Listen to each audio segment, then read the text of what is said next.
YouTube! Hi and welcome to my Banlist reaction. It's a reaction. This is blind. I haven't seen it. I don't know what's on this list.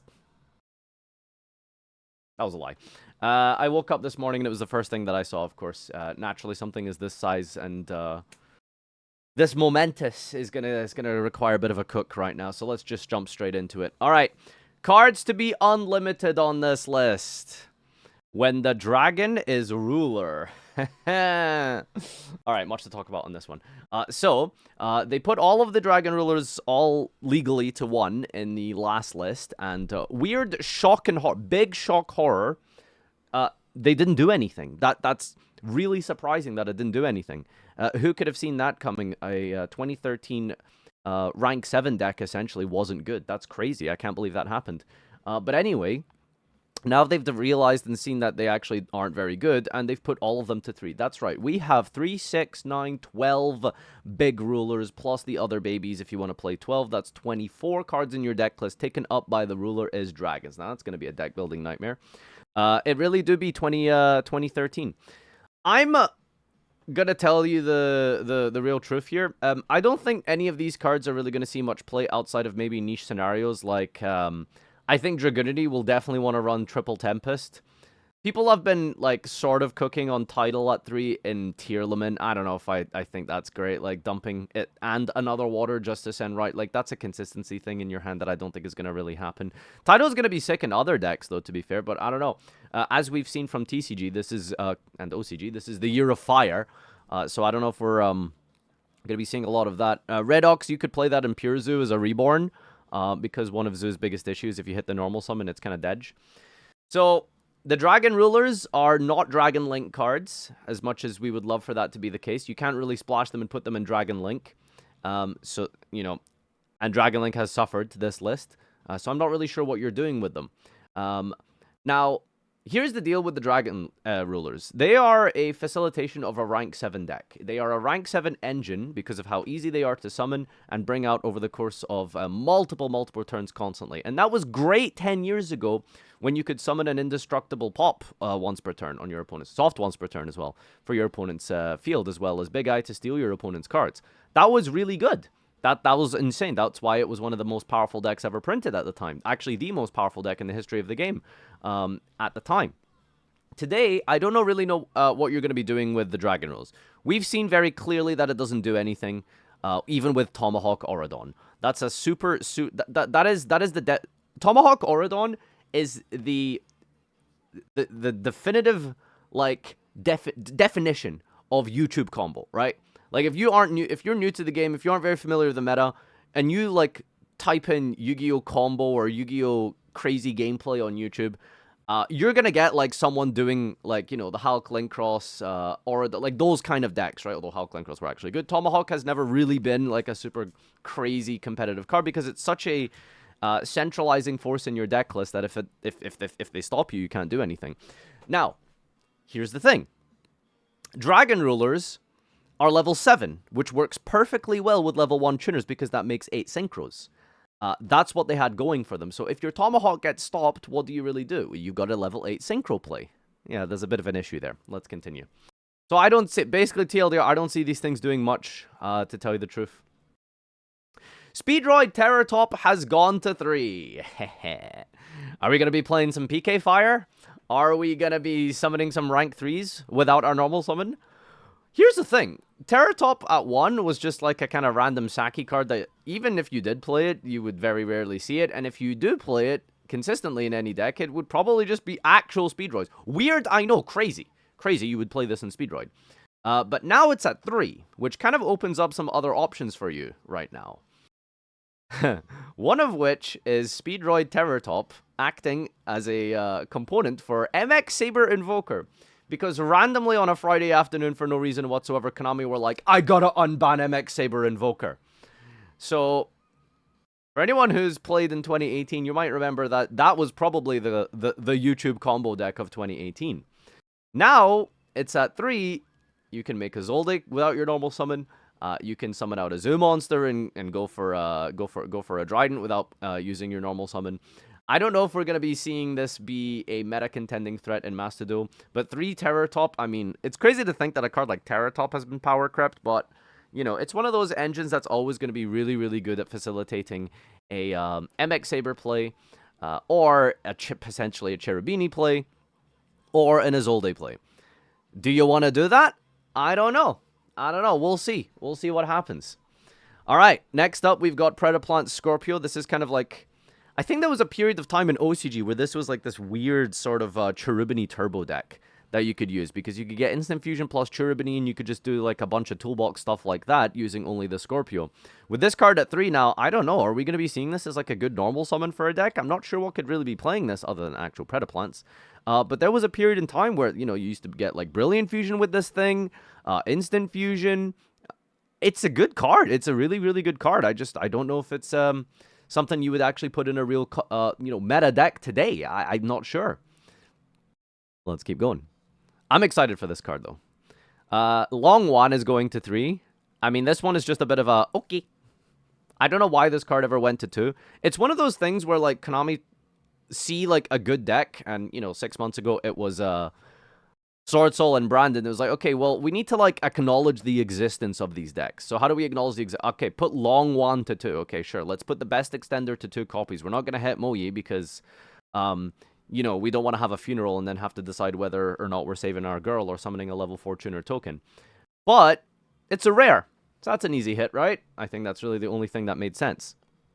Anyway, cards semi-limited to 2. There's 2 Pearly cards here, no? Okay. Pretty Memory to 2. Yeah, this deck is just kind of a mess now. Like, they've put, like, a bunch of, like...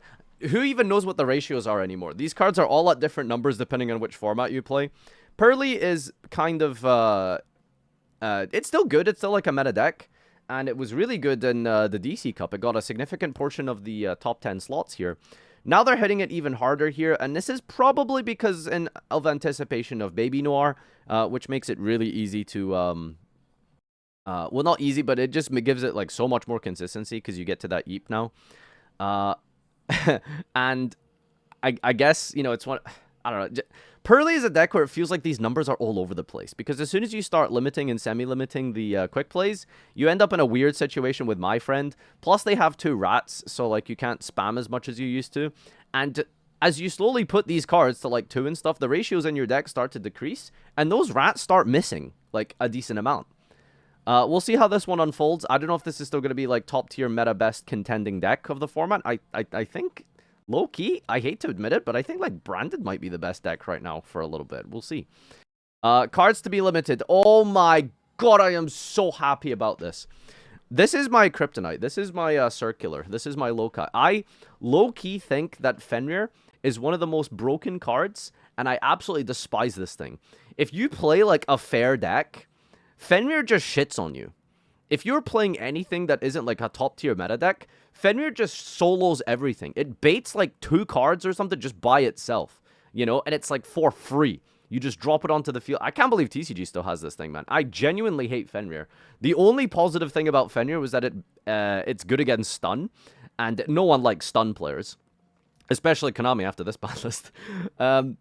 I'm just not a fan of Fenrir. I think it's like a cool card initially, and it sort of filled that niche with like Pankratops as like this kind of cool going second card that helped you break boards without your normal summon. But going first as well, just setting it up is like, it's really annoying.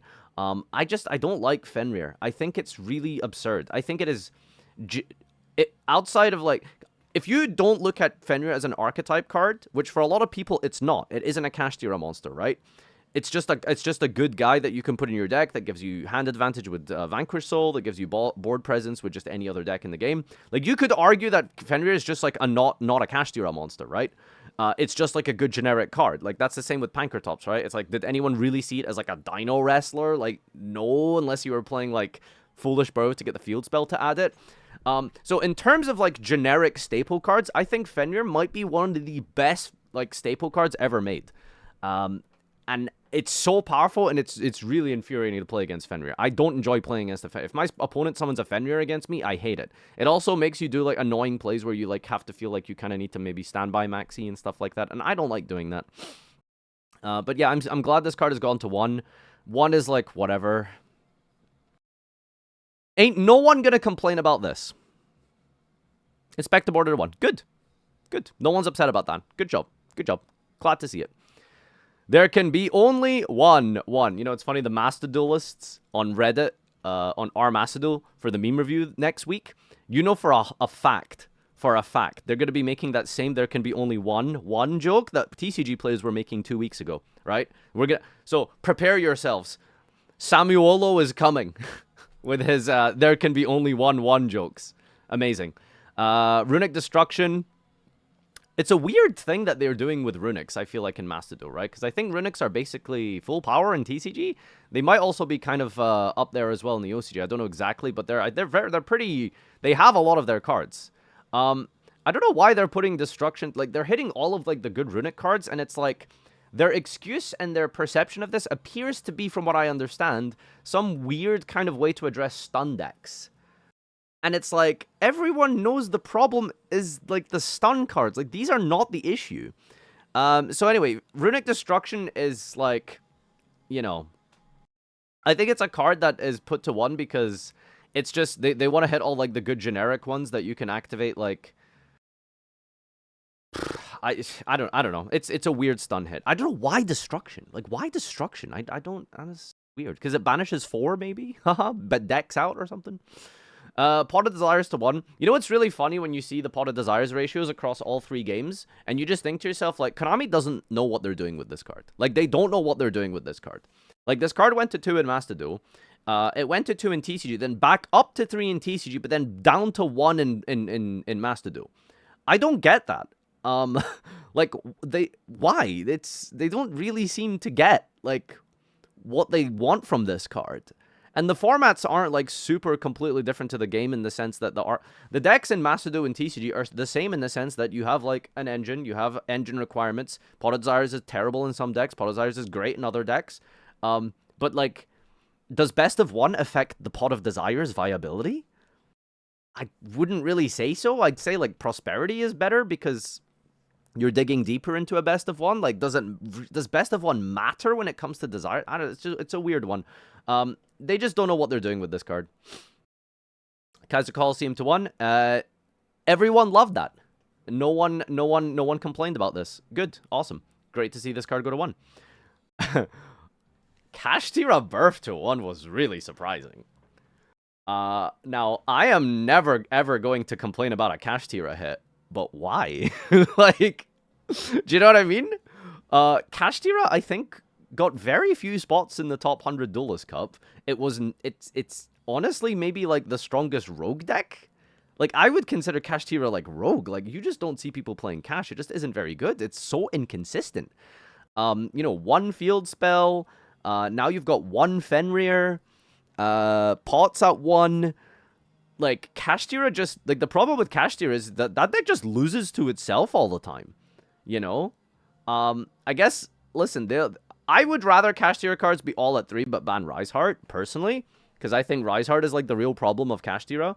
I find Unicorn's extra deck ripping to be a bit of a ridiculous mechanic as well, personally. But, listen... If you just kill the consistency of the deck so much to the point where it's basically unplayable 50% of the time, then then a Riseheart being at 3 is irrelevant, right? Because no one's going to summon the boss monster if no one's playing the deck. Because no one's playing the deck because it's inconsistent. So I guess that's one way to hit it. And yeah, like I said, is anyone going to complain about Kashtira Birth getting limited? Probably not. I just think it's funny, like, they're going to Kashtira like this. Yep, pot. I think every single pot is at 1 now, yeah? Funny. Okay, cool. Man, Fluanderee's players just keep getting stray hit and runs, man. Who knows, like, what the deal is there. Flu has been indirectly and directly addressed and hit for the last, like, 2 years. It's great. Since release, that deck has been hit. Everyone loved that. Everyone loved that. Delicious has gone to 1. So we've lost, like, a Pretty, a Delicious, a Rat. Like, the deck is getting really inconsistent on those rat hits. And just in general, getting a little bit inconsistent. I don't know. I think the deck will still probably be good post-Baby Noir. But until then, I feel like this deck is just not really strong. Like, Sleepy at 3 is the most important one. This is so funny. This is so funny. Like, I'm never going to complain about the Floodgate getting hit. But they hit all of the good continuous trap cards, but then they also hit Synchro Zone. I mean, to call Synchro Zone a floodgate, by the way, is like a stretch in and of itself, by the way. Just saying, like, it's a stretch to call this a floodgate. You know? You can't attack. Listen, if my opponent offers me, you know, trade offer, do you want to activate spells for the turn with anti-spell? And the answer is no. Or do you want to be able to, like, not get to summon your main monster mechanic, like fusions or synchros with D-barrier? Or do you want to only control one type with Tikaboo? Etc, etc. If they were to ask me all of these different questions, I think I would very easily pick, yeah, I think I'll settle for not being able to attack. You can do so much in your main phase that it's like fine. But the issue I think with Synchro Zone and Stun was that it coupled really well with Inspector Border, right? It was like, even if you didn't have like good floodgates, if you had a Synchro Zone and Runic Stun, that was kind of maybe enough sometimes, because depending on the deck, like Inspector Border solos, but hey, maybe you can just punch over it with something big, like an Inherent Summon, like Fenrir. And that just stopped that as well. So not being able to attack over Inspector Border, like they just hit both of them. So sure, I guess. I don't know. It's a weird card to hit. Banned! Super Heavy Samurai, Soulbreaker, Armor. FTKs and Best of One are not good. Or healthy, rather. Card of Demise. Like, this is, that's something. Yeah. Has Demise ever been played in a cool deck? Like, at an absolute stretch, True Draco without Floodgates was kind of fun. Right? For anyone who played True Draco in 2017. Like, there were versions of True Draco that were kind of enjoyable. Right? Paleograss, true. Yeah, I guess. You know, 2016 Paleo was pretty basic card Demise. But, like, there's very few decks, like, that were cool that played Demise. Magispector, Stun, like, do you know what I mean? Like, you're really scratching the bottom of the barrel here. Listen, when you put a big fat restriction on a card that says you can't special summon, guess what? That's going to encourage certain degenerate behavior. So, you know, I'm glad that we're just losing these things. White Dragon Wyver Burster banned. That is, of all of the cards Konami could have hit in Dragon Link, I was not expecting a Wyver Burster hit, dude. I did not put this on my bucket list. Like, if you ask anyone, hey, what would you ban in the main deck of Dragon Link? People will say things like Quick Launch. People will say things like maybe Tracer, maybe even like Ravine. And the extra deck, people would be like, you know, maybe ban Seals, maybe ban Magic Dragon, which, you know, still hasn't been hit yet according to this list. So hopefully it's not on here, clueless. You know, there's like a lot. The Striker Dragon is probably one of the most important ones as well, too.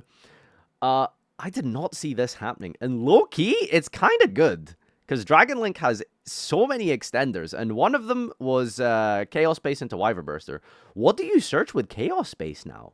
Just Lebellion or Black Dragon? And Black Dragon is kind of hard to turn on. Because you're playing Dragon Link in Rockets, basically. And like the whole deck is basically dark, right? So Black Dragon can't really summon itself a lot of the time. Generally, you banish... to summon Black Dragon, you just banish the White Dragon, you know, or if you're in a really tricky situation, you banish Lebellion, which isn't ideal, but what do you like, you know, I don't even know if you play the Black Dragon anymore. So, Dragon Ruler's gonna have to go to the, Dragon Link gonna have to go back to the drawing board. And there it is. The single worst hit in the history of this game. And there it is. The single worst decision Konami has ever made. This is up there with some of the worst political decisions ever made in the history of warfare, geopolitics, environmental decisions made. Chaos Ruler ban is the single worst thing that has ever happened to me. I will never recover from this. I hate this. It is the last and final format that fun was allowed. And here we are. Chaos Ruler is banned. I'm so upset by this. I'm livid. Now, if we use our logic brain here, Magic Dragon is a card that shouldn't have been made. I mean, who thought a generic level 8 Synchro that just mills 5 was ever going to be fair and balanced? Like, ignoring the fact that it even adds a card. Just milling 5 off the top of your deck as a generic 8 Synchro that revives itself. Like, who thought that that was going to be a good play? You know? Will they ban Ruler already? Like, seriously? No. No, it's the only thing that's making me like even tolerate the existence of Master Duel is Chaos Ruler. What do you mean? I legitimately think I would quit this game if I didn't have it. But yeah, there it is. My analysis. Thanks for watching today. Hope you guys had a good stream. Hope you guys had a good time. But yeah, we're gonna try out some new content going forward after the January the 10th. That's it. I'm leaving. I'm dipping, dude. Chaos Ruler banned. Chaos Ruler banned.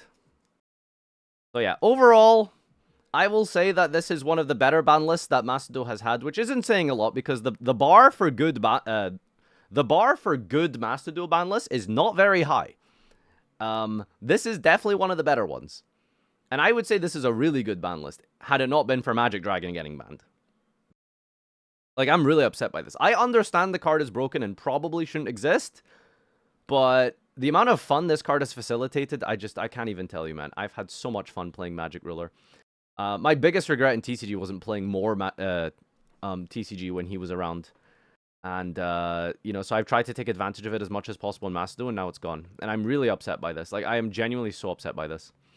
But anyway, to circle back to the discussion here, that's why I was talking about Dragon Rulers for so long. It's like, if you did somehow, for some reason, want to play Dragon Rulers as like an actual, like, you know, deck of all the big guys at 3/3/3/3/3, like, the one advantage that deck can give you is that you play Magic Dragon with any level 1 synchro tuner, usually Flamvelguard, unironically the only search target for Blaster. And you could use that as a backup plan if your opponent stops your Tomahawk or something like that. So I don't know how you're going to build this deck. I don't know how you're going to try and build this deck. But that was one of the things maybe that could make Dragon Rulers good. Good, quote-unquote, right? Good, quote-unquote.